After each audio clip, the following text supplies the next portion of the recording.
my most delicate flower.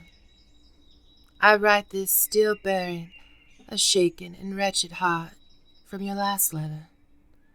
I suspected as much that your family would move forward in your courting an engagement to Nathaniel's eldest boy, but to know that it is taking place so soon is a weight almost as equally unbearable as knowing it's taking place at all. My darling, how have I wept day and night over the matter, catch myself in full bouts of despair and desperation. How I long for nothing more than to return to you, so that I may whisk you abroad in the dead of night, leaving not a trace of either of us behind. To find our own piece of hidden paradise in which we consign to live out the rest of our days in each other's arms. Our own piece of heaven, where neither the mortals that shun us or the angels that refuse to be witness to our blessed abomination. That is my love for you, and you for I. These are the thoughts that consume me, that bear the heaviest weight upon my soul, my flower. And yet, I continue to do as you instructed so many letters ago. Continue not to languish in all that conspires to keep us apart, and bathe in the bitterness of those who see our love as an affront, but instead I cling to those far and away moments in which we were not yet separated by land and sea, by familial strife, by societal ignorance, those moments where we drowned in the bliss of one another's presence. Oh, my sweet, how I still remember our very long summer, that now seems like the most fleeting of moments. We spent the better part of indulging in a shadow courtship, hiding ourselves away at every opportunity. Do you remember the garden party, my love? The way we taunted and teased, the looks the whole afternoon, eagerly awaiting for the festivities and drink of the evening, to fully enrapture the rest of the partygoers, so that we may quiet ourselves away to that large hedge maze. We tucked ourselves into the deepest and farthest corners, where only witnesses that evening were the full moon and her endless children of stars.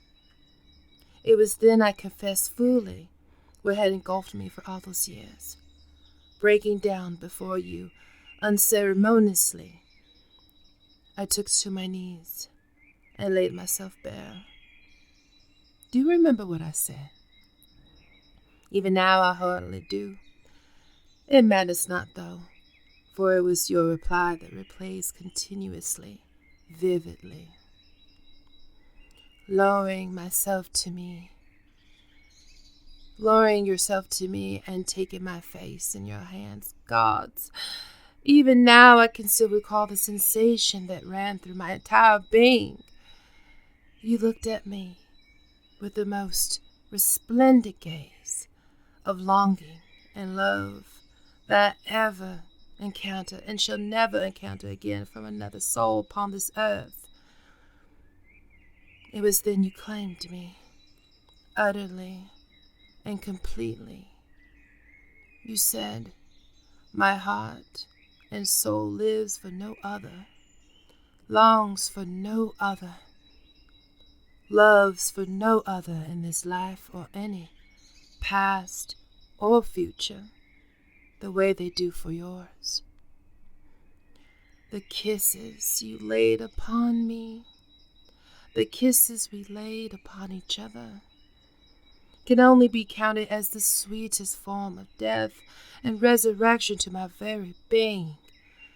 From that moment, I knew I would never live or die the same. You mocked me, dear flower, something that had smoldered me for what seems as though eons was set ablaze that night, and even oceans away from you. even with the attempts of those who would blaspheme and douse that flame.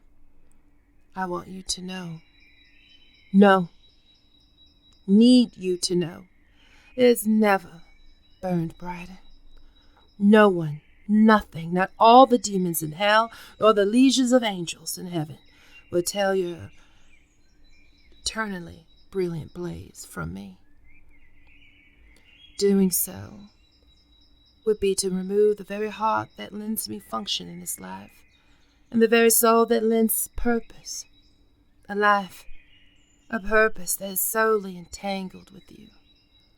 I would die uncountable times before I let them take you from me. Kill 1,000 men before I let them render our love asunder. My precious one, I would burn the world down and all who stood in it before I surrender the very essence of what compounds my love for you. It is my resolve in these things, my resolve in you, that keeps sanity in my grasp when all else threatens to claw and carve it away from me. It is my endless thoughts of you, the blessings of your voice, your touch, gods, your touch. These, like they have always done, keep the monsters at bay when they begin to hunt and haunt me late at night. Yet I would be deceitful if I did not recognize that the blessings and monsters are one and the same. For every imagined whisper, every phantom caress keeps me gripped to my sanity, to you.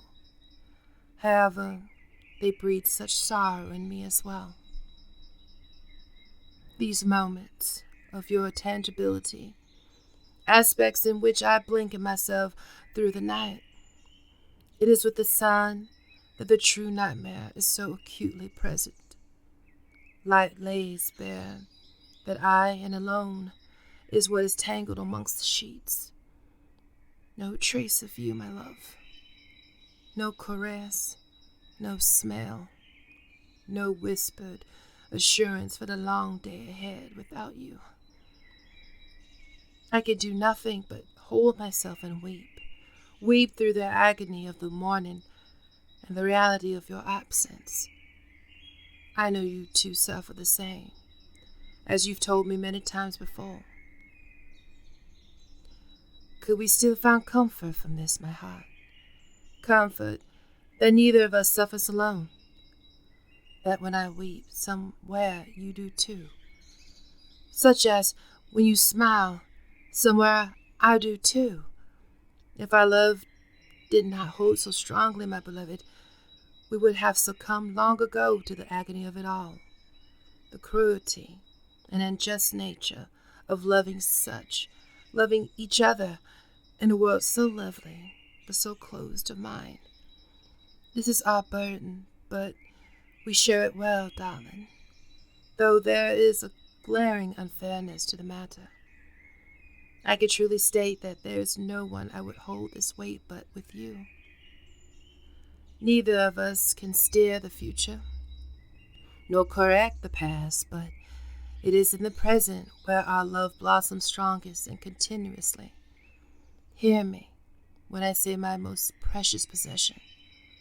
It matters not who our families tie our hands to in the future, for it's just our hands. While we may hold others in one, and the other you hold my heart, body, and soul, just as I hold to yours, unrelenting, unyielding, and so tightly that no one here and now or there and then will ever possess the tools to wrench what is yours from me and what is mine from you. I am your belonging, and so too you are mine, now and forevermore. With my very essence, the compounds which are made solely from you, from your love everlasting, I who love you most eternal. Neko.